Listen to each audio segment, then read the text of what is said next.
social media. I'm going to keep it short. First of all, I am no expert at all, but I'm happy to share what I have learned in my journey. The one thing that I want to highlight is hands down the key to success in this business is growth. Grow, obviously, we know to have success in this business, you have to grow your team, right? Like that's a given. But growth in all the areas, personal development, mindset, emotional health, communication, leadership, boldness, like the list goes on, right? And yes, growth in social media, but social media is so unique because it's an opportunity to highlight that growth if used properly. So if you don't know how to properly utilize social media, the only people that are going to notice your growth are the people you see face to face, the people you see in your everyday life. Now, we want them to notice that growth, right? Like we want to be a better wife, we want to be a better mom, we want to be a better friend, a better daughter, a better person in general. And hopefully, people in our life will recognize, like, hey, look at so and so, and I'm recognizing that they are different and they're growing and they're changing. But for the other people that we're connected to on social media, if we don't know how to properly highlight that, then they don't even realize we're changing and growing, right? So, using social media to highlight that. Social media is like your virtual storefront, and we want our virtual storefront to be open and we want it to be attractive. And that's some of what I want to talk about tonight so that we can properly display that growth and all the other things that we want to display in a way that it impacts our business well, right? So, social media is an incredible tool for our business. So, being real and relatable and adding value and all of those things is something that you will see more success in your business if you're doing that in your personal, real, everyday life. If you are meeting people when you run into them in the store, and instead of being like, oh my gosh, I know that person, I'm going to go this way so they don't see me, engaging with them, engaging with your friend, your kids, friends, parents, that's it, right? Engaging with people in your everyday life in person to person will absolutely impact your business in a positive way as you continue to share on social media. But social media is an incredible tool that we have that people building network marketing businesses or direct sales businesses even 20 years ago didn't have that same opportunity. So it's just an incredible gift. And I want us to know that we know how to use it well and that we're not like wasting that gift. So how do we build properly? How do we do that? How do we use social media properly? So, like I said, no expert. I literally have like zero knowledge on things like TikTok, Snapchat, Twitter, even, and maybe some other social media. I don't even know to name, but I do have a little bit of knowledge on Instagram and Facebook. So I'm going to talk a little bit about their differences, and super quick on Instagram because it's not my strength either. Facebook, I'm much more confident in. My Instagram, I'm really not even posting a ton on my feed right now. I'm posting a lot in my stories, and those stories transfer over to Facebook.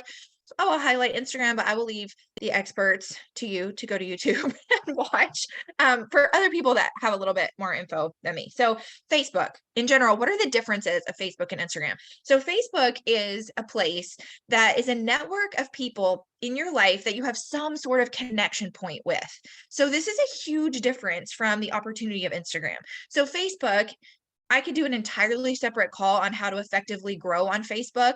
But if you just signed up, or if your person just signs up and they are like, okay, I'm ready to do this, in general, the people they are connected to on Facebook are going to be people they have some connection point with. They went to school with them, they used to be their neighbor, they were their best friend from high school sister, they were somebody, there's some connection point somewhere, right? And as you are engaging with people on social media, they know who you are. Even if they aren't like, oh, that's my bestie, they still know who you are. They know how they know you. And if they don't, they click on your profile and they're like, oh, yeah, they live in that town. And I used to live in that town. And oh, yeah, I think the brain connections go. Instagram starts that way. When you create an Instagram account, you're going to connect with the people you know, right? So it starts that way. There's an opportunity in Instagram to build a network of people that are complete strangers based on a connection of a topic. So based on something you're interested in. So an example that looks like you add someone on Facebook as a friend and you have zero mutual friends. You don't live in the same town. You have no connection point, and they are going to say they're just selling something. They're just trying to add friends because they're selling something, right? You go to Instagram and you have no mutual followers, friends. You don't live in the same town. They click on your profile and they're like, she's selling something, but she's sharing all these cool gardening tips. And I kind of want to learn about gardening. So they follow you, right? So it's a totally different mindset towards selling when it comes to Facebook and Instagram. So that is kind of like one little example of how you can build on Instagram with people. So in general, like I said, not my expertise. I played around with it a little bit in 2021 and 2022. And I'm sure I will go back to it at some point. But in general, on Instagram, you want your feed. So things like your posts, your graphics, your carousel posts, your reels, your live videos, all of those are going to, in an ideal world, are going to center more around a specific topic, a niche, a brand, like your brand, not like the brand Tide, but like your brand of who you are. They're going to center around those things. And then in your stories, that's more about who you are. So that's where you sell Plexus. So more like, hey, here's my kid on their first day of school, and here's me and my pink drink, and here's my dog, and here's my supplements, and back to the gardening, here's my garden, and oh, here's another gardening account that I really like, and you're sharing that in your stories. And then here's how my kids take their supplements. And it's kind of all woven in of this is who you are, like the personal parts of your life. You meet up with your husband for lunch, or like all the things in your story. So that's like Instagram in a nutshell. Like I said, there are lots of people that know a whole lot more about Instagram than I do. I do have lots of things I could share, but I don't feel like I have a quality base to say, hey, look how I did it. I have had viral things that gained lots of followers, but I struggled to like transfer that into ambassadors and customers and all those things. So, like I said, at this point, I primarily focus a little more on Facebook, and I do some on Instagram, but I'm not the expert for that. But that's in general how Instagram can best work for you to build a network of people that are strangers, because they're going to follow you for whatever content you're sharing. So if that's something you're interested in, thinking about something you're passionate about, are you passionate about baking? Trisha has a really cool account based on jumping rope, and you'd think, oh, like I would have never thought about a jump rope account, but she has an awesome account, and she's connected with other people who are interested in jumping rope. And so it's a place to connect on a specific topic, and that's how you can branch out to total strangers. So, Facebook. Facebook is similar to your stories, but in post form. So you have to remember that the people on Facebook are people that have some type of connection point with you. So they have interest in your life at some point. They have some type of personal connection, even if you're not super close. So just a few tips of how to keep Facebook in a way that is going to add value, that is going to attract people to you without feeling like none of us. I've had so many conversations with people that are like, I don't want to be salesy. I don't want to be that person. You get to a point that you're like, I don't care if I'm that person, but I still want to do it in a way. Like if some random person is like, oh, Rachel just sells stuff on Facebook, then okay, whatever. But I want to do it in a way that the vast majority of people coming to my Facebook page feel like they know me, feel like they like me, feel like they trust me, feel like I'm adding value to their life. And whether or not they're interested in Plexus, they don't look snarkily upon what I'm doing or upon Plexus. And so that's obviously doesn't always happen, but that's the goal, right? So I want to talk about a couple of things that can lead us to that place. So number one is a balanced newsfeed. So what I mean by that is you are not a Plexus commercial. So if somebody, let's just say your mom's friend that she used to work with, you guys are connected on Facebook, and she follows you because she thinks your kids are cute. But then all of a sudden, all you post is Plexus, Plexus, Plexus, Plexus, Plexus, Plexus. Well, she tunes you out because she's like, I don't care about Plexus. She thinks that Plexus doesn't have what she's looking for, right? For whatever reason. So she tunes you out. She's not listening to you anymore. But if you're sprinkling in Plexus to your everyday life, then she's interacting with your kids' post. And then one day she finds herself reading a Plexus post that she relates to. She realizes she does have need for Plexus, and she reaches out to you, or she comments, or whatever, because you kept a balanced newsfeed. You've kept a newsfeed that isn't just all Plexus, right? Number two, my notes are questionable here. Number two is allowing your network to feel like they know you. And there's a lot of different ways that you can do that. But one of the things that stuck out to me, I think I've used this example before, but when I moved back to Bristol, so Heather Arnold and I have known each other pretty much our whole lives. But we were not super close because of our age difference growing up. We moved away, we were connected on Facebook. When I moved back to Bristol, at some point, I don't remember if it was a Plexus conversation or just a general conversation. She commented how she felt like she still knew me because she'd followed me on Facebook. And that was so encouraging to me because I was literally like, yes, I'm doing something right. Right.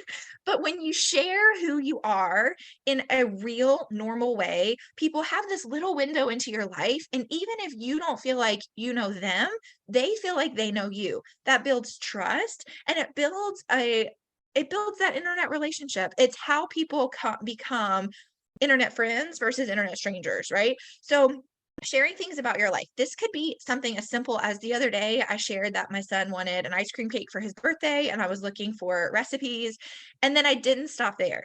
Then I shared in my story some of what we were doing. I shared a follow-up post of like, "Hey, here we are with our cake and check the comments for what we put in the middle." And I kind of like shared the journey. It was simple, it was not earth-shattering, probably didn't add a ton of value, but it allowed like a little window in to what's happening. Sometimes sharing who you are can be as simple as sharing a random thought or sharing something funny that one of your kids did or something, Dina shares about hiking or Clarissa is sharing about baking or about her garden or, as you share about things that are a part of your life, people feel like they are trusting you. They're building those moments with you, even if you don't know they are.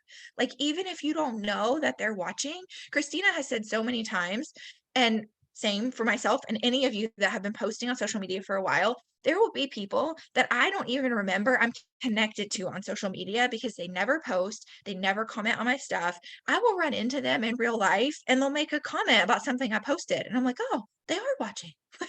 They did see that. So you never know who is watching and what they are taking away from what you are posting. Number 3, intentionally highlight ways that you are growing. So we talked about in the beginning how the key to success in this business is growth.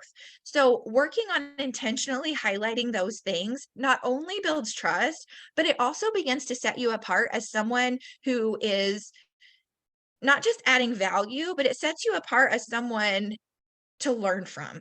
Like, if you are sharing things that you are learning and ways that you are growing in a way that's not obnoxious, but vulnerable and real, and then it sets you apart as like, hey, I want to watch what she's saying because I related to that and I learned from that. You can do that simply by sharing, like, hey, this is what I'm learning. Or you can do that, and this is something Christina is really good at. You can do that by highlighting, like, hey, this happened and 2 years ago, I would have responded this way, but today I responded this way because of how much I've grown or because I learned this thing. And so weaving it into your life, again, like I said, it builds that trust, but it sets you apart as somebody that, hey, I want to watch what she's doing. I want to pay attention to what she's saying because it's impacting me in a positive way. Number 4, how Plexus impacts your family personally. So this could be a testimony, or it could just be like strategic product placement. Like you're talking about what you're doing and your pink drink is in your hand, or you are highlighting something your kid did and your pink drink is on the counter, or it could be a one-liner of your story. You can never overshare your story. So one thing that I know a lot of people get in their head is like, well, I shared what Plexus did for me and now what do I share? Or I shared what, you know, XYZ, and I don't know what else to share.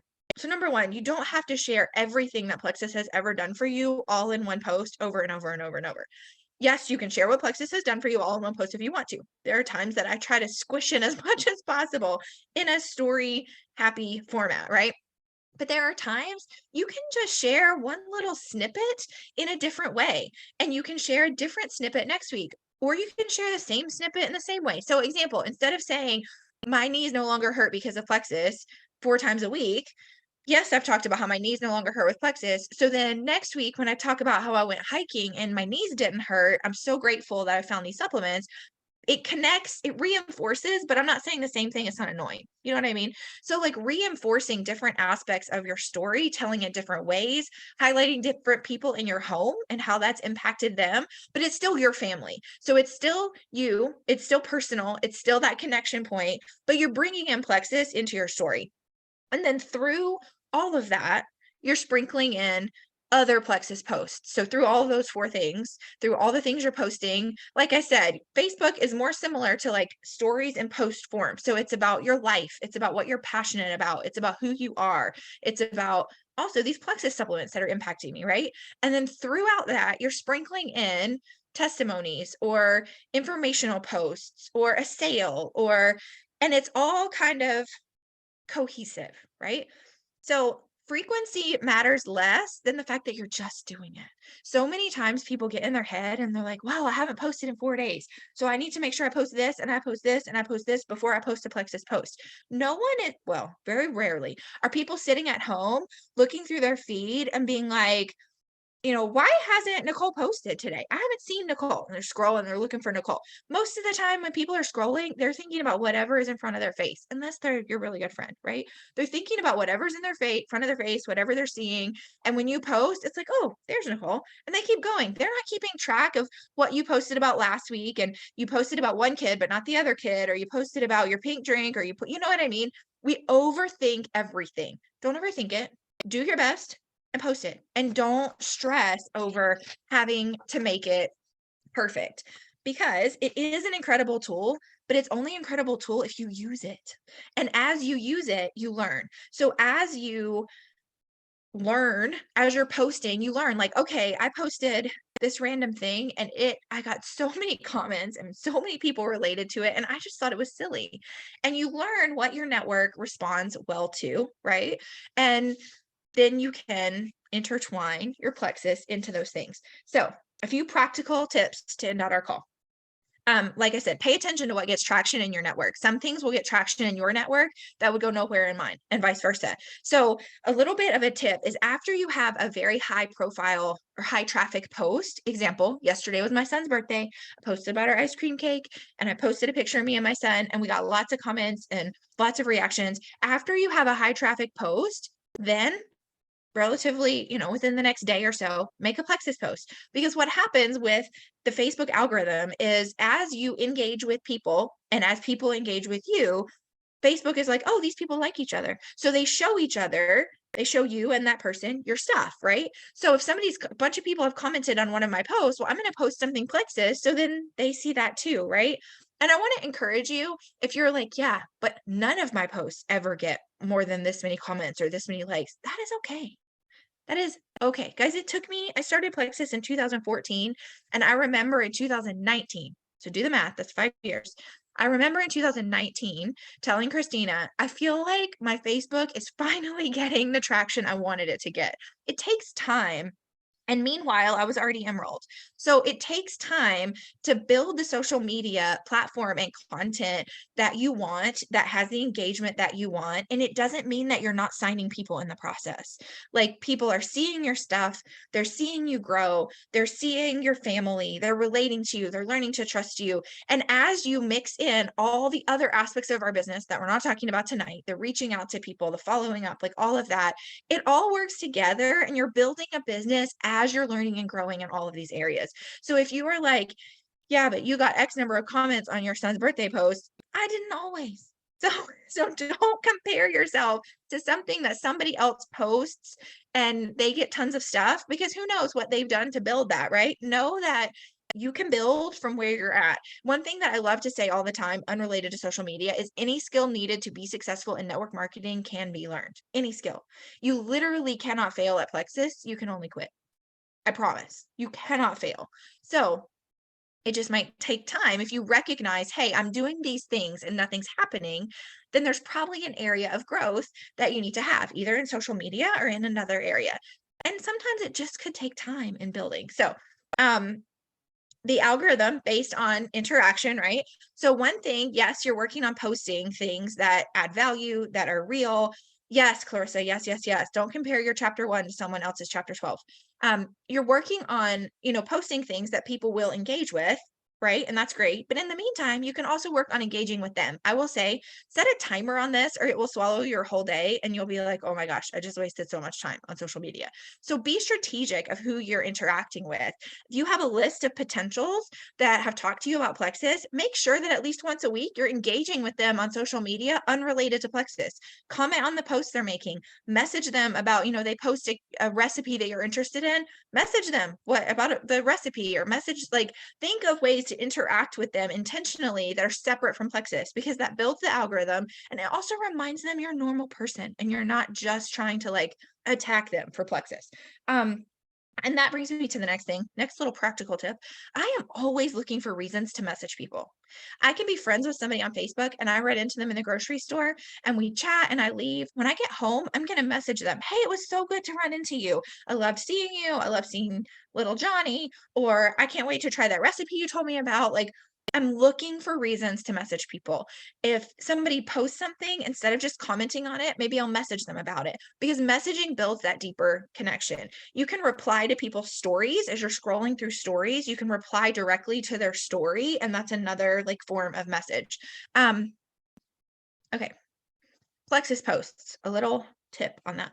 We are very much one Plexus. If you see a Plexus post you love, you absolutely can use it, but a few little etiquette tips on that. If you see a Plexus post you love, like and comment on it first to show that person, like support that person's post, and then make sure that you are making it sound like yourself.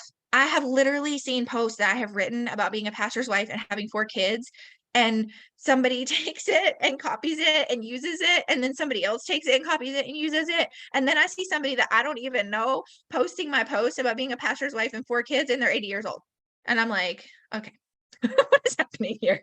So what does that do? That does not build trust in your network, because your network is like, she's not a pastor's wife, she's gonna have 4 kids, this doesn't even make sense, and then they don't even read it and they just scroll on. So make sure that it is relatable to you. If you don't ever call somebody girl or girlfriend or whatever, fill in the blank, then change the word to be something that sounds like you. So make sure it's real, make sure it's authentic, make sure it is true for you, right? But take it, use it, feel free, use it as inspiration, all those things. If you're just scrolling along and you see a Plexus friend's post and you're not planning on using it, like it and comment. It takes 2 seconds, but it supports the overall one Plexus community. And then in 2 weeks, if you're like, hey, that post was really good, and you use it, you've already supported them when it mattered most. So all of that, the overall general rules, you're engaging with other people, you're adding value, and is your Plexus storefront open and attractive? So I like personally to scroll through my Facebook every so often and ask myself a couple questions. Number one, what am I missing? Like, have I focused too much on one thing in the last week or two? What am I missing that I can post next? And number two, if someone from another company, especially a company I wasn't a fan of, if somebody from another company was posting about their product this way, would I be turned off or would I be intrigued? Because sometimes we see things and because we love Plexus, we're like, yeah, and we post it and it looks ridiculous, guys. And we're like, we're just excited because we love Plexus and we're like, yes. So ask yourself, if someone else posted this, what would be my emotional response? Would I be excited? Would I be interested? Would I be annoyed? Would I be whatever? Now, in general, if you're a cranky person annoyed by all the things, then maybe you have to do it through another filter, right? But just ask yourself, how would I respond to this? And that's the very last thing I want to say is remember that your emotional, whatever, I don't know the right word for it, response on social media impacts your business. If you are negative on social media, it negatively impacts your business. If you are positive and encouraging, that even about things unrelated to Plexus, that impacts your business. Think about the people that you hang out with, that you go home and you're like, oh my gosh, I'm so exhausted because all they did was complain. Like, we don't want to be those people, right? So those are my thoughts. It's a very surface of social media and Facebook, but I know we have a lot of new people sharing and getting ready to share. And so I wanted to kind of just share some general tips on that. So does anybody have any questions?